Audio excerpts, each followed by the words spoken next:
National Herald case में अब Delhi police की आर्थिक अपराध शाखा यानी इकोनॉमिक ऑफेंसेस विंग ने सोनिया गांधी और राहुल गांधी के खिलाफ एक नई एफआईआर दर्ज कर ली है। 3 अक्टूबर 2025 को दर्ज हुई इस एफआईआर में। तो पहले तो आप ये देख लीजिए, ये एफआईआर असल में 3 अक्टूबर को दर्ज हो गई थी, लेकिन इसके बारे में किसी को पता नहीं चला। अब जाकर पता चला है कि 3 अक्टूबर को सोनिया गांधी और राहुल गांधी के खिलाफ एक नई एफआईआर दर्ज हो चुकी है और ये एफआईआर बहुत गंभीर है। तो उस एफआईआर की कॉपी आज मैं लेकर आया हूं, ये कॉपी है।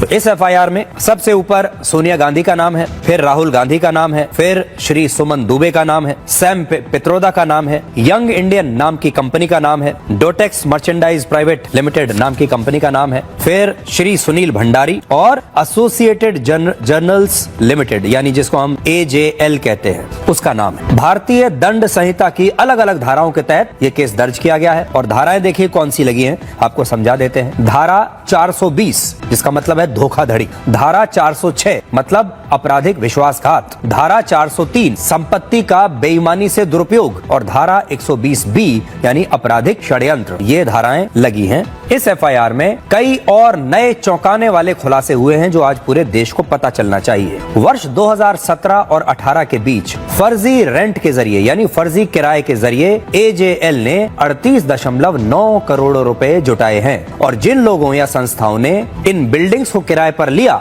वो असल में इन संपत्तियों पर कभी किराए पर थे ही नहीं, उन्होंने ये संपत्तियां किराए पर ली ही नहीं। ये देखिए बड़ी इंपॉर्टेंट बात मैं आपको बता रहा हूँ। तो ये बताते थे नेशनल हेराल्ड की संपत्तियों से जो पैसा आ रहा है कि हमने इन्हें किराए पर दिया हुआ है, लेकिन जब जांच की गई तो पता चला कि ये संपत्तियां तो किराए पर थी ही नहीं और ना ही कोई रेंट एग्रीमेंट ऐसा जांच में मिला जिसमें ठीक से कोई रेंट एग्रीमेंट किया गया हो। अब देखिए मैं आपको थोड़ा थोड़ा पढ़कर भी बताता हूँ। देखिए जैसे जो जगह किराए पर ली गई, रेंट एग्रीमेंट में उस जगह का कितना एरिया है, वो कौन सी जगह है, कौन सा मंजिल है। जब आप कोई भी मकान या कोई भी जगह किराए पर लेते हैं तो आप जो एग्रीमेंट बनाते हैं उसमें सब चीजें लिखते हैं कि मैं इस पूरी बिल्डिंग में इतना एरिया किराए पर ले रहा हूँ, उस एरिया का जो किराया होगा वो इतना होगा, प्रति वर्ग फुट रेंट कितना होगा ये तो आप एग्रीमेंट में लिखेंगे ही। आप में से बहुत सारे लोगों ने किराए पर मकान लिया होगा, किराए पर दफ्तर लिए होंगे, किराए पर गोडाउन लिया होगा, बहुत सारी चीजें ली होंगी। तो जब आप एग्रीमेंट करते हैं मकान मालिक के साथ तो उस एग्रीमेंट में सब लिखा होता है कि आप कितनी जगह किराए पर ले रहे हैं, उसका किराया कितना होगा, प्रति वर्ग फुट रेंट क्या होगा